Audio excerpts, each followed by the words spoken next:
Olá pessoal, sou o professor Gustavo Adolfo. Bem, na nossa última aula a gente começou a falar sobre função quadrática, vimos, a definição, vimos alguns exemplos, vimos também a forma canônica de se escrever a função quadrática. Bom, e aí lembrando, da forma canônica,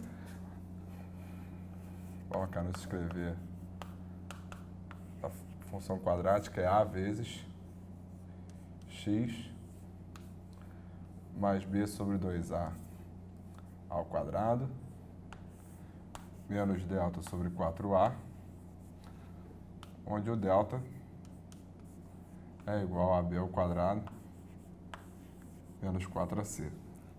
Em outras palavras, escrever isso e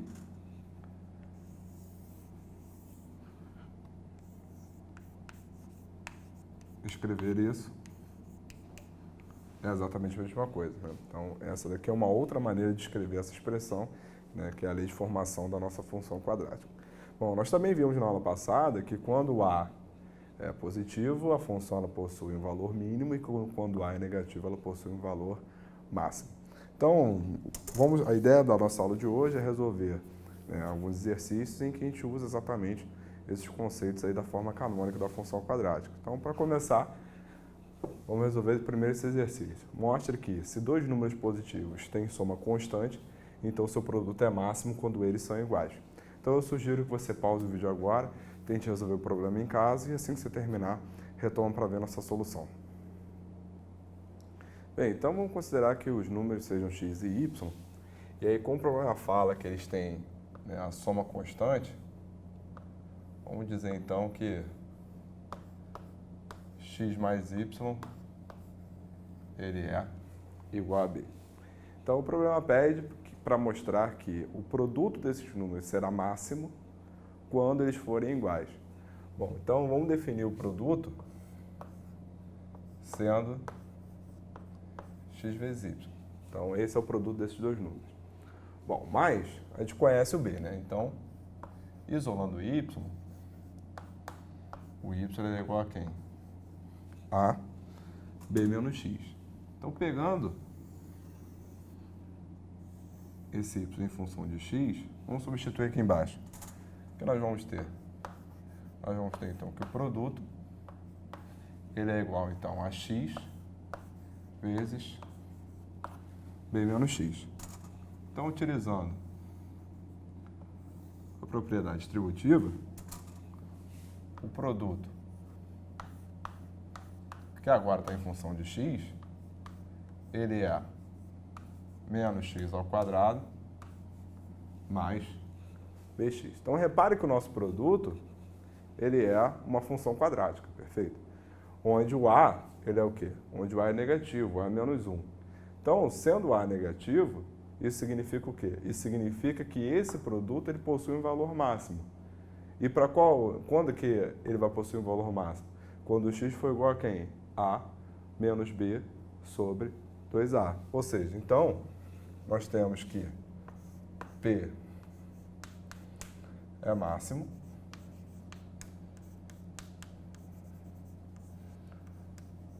se só se o x for igual a menos b sobre 2 vezes a, que no caso aqui é quem? É menos 1. Ou seja, o x, então, ele é igual a b sobre 2. Então, encontramos x. Ora, mas o y não é b menos x? Então, isso aqui nos dá o quê? Isso aqui nos dá, então, que o y, ele é b menos b sobre 2. E dessa forma, o que nós temos? Nós temos, então, que o y, ele também é o quê? Ele também é b sobre 2. Dessa forma, nós temos, então, que o x, ele de fato é igual a y, e esses dois caras são iguais a b sobre 2. Então, quando a soma é igual a uma constante, esse produto dos números ele vai possuir um valor máximo quando o quê? Quando esses dois números que a gente tomou forem iguais. Dessa forma, a gente matou a questão. Bem, vejamos agora o seguinte problema. Mostra que se o produto de dois números positivos é constante, então sua soma é mínima quando eles são iguais. Então esse problema agora, o produto ele é constante, a gente quer mostrar que a soma ela será mínima quando esses dois números que a gente está tomando são iguais. Então, tente resolver esse problema em casa e assim que você terminar, retoma um vídeo para ver a nossa solução. Bem, então mais uma vez vamos chamar esses dois números positivos de x e y. Então o que a gente conhece sobre eles agora é o produto. Então dessa forma, x vezes y ele é igual a uma certa constante, que eu vou chamar de c, certo? Então a gente quer provar que a soma será mínima quando esses dois números forem iguais. Bom, quem é a soma desses dois números, né? Vou chamar de S. A soma desses dois números é x mais y. Bom, mas, tendo aqui x vezes y igual a c, isolando o y, nós temos então que o y ele é c sobre x. Então, pegando esse y, substituindo aqui embaixo, nós temos então que S é igual a x mais c sobre x. Bom, multiplicando todo mundo por x, isso aqui vai ficar como? Isso aqui vai ficar Sx igual a x ao quadrado mais c. E passando esse camarada para cá, o que temos é x ao quadrado menos Sx mais c igual a zero. Então, repare que a gente chegou aqui numa equação de segundo grau. A gente quer saber quando essa soma vai ser mínima, né? Bem, mas para essa soma existir, né, esses dois números têm que ser raízes dessa equação. Então, para uma equação possuir, né, raízes reais, como a gente viu nas nossas aulas de equação de segundo grau, o que deve ocorrer? O delta, o discriminante, ele tem que ser o quê? Maior do que ou igual a zero. E aí, com o delta sendo maior do que ou igual a zero, nós temos então o quê? B ao quadrado menos 4AC. Isso tem que ser maior do que ou igual a zero. Então, dessa forma, S ao quadrado vai ser maior do que ou igual a 4C. E aí, extraindo a raiz quadrada, nós temos que o módulo de S ele é maior ou igual que 2 raiz de C. Como a gente está partindo da hipótese de que esses dois números são positivos, então esse módulo vai ser ele mesmo, né? Porque a soma também será positiva.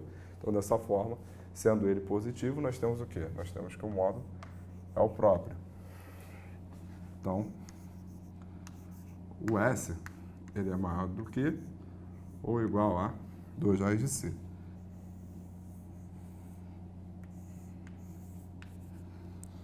Bem, o que a gente pode observar? Quando o delta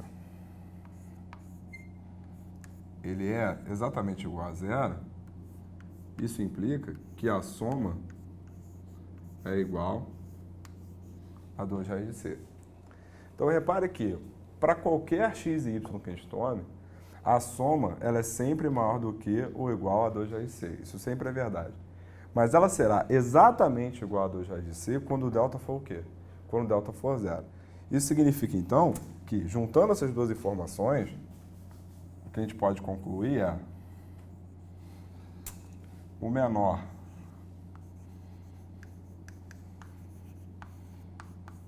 valor possível para S é 2 raiz de C. Então, repare que esse é o valor mínimo de S. E quando é que ocorre esse valor mínimo? Quando o delta é zero. Mas lembrando lá das nossas aulas de equação de segundo grau, quando o delta é zero, significa que essa equação de segundo grau ela possui o quê? Ela possui uma raiz dupla. Logo, como o delta é igual a zero, então a equação possui uma raiz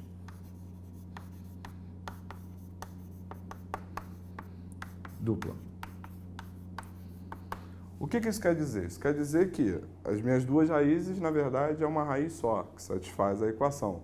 E quem são as raízes dessa equação do segundo grau? São exatamente os números que a gente tomou no início, né? Porque foram a partir desses dois números que nós construímos essa equação.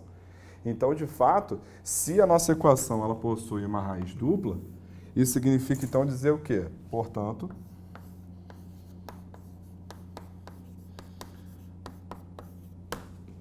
o x ele é igual a y, e qual será o valor desses caras que são iguais?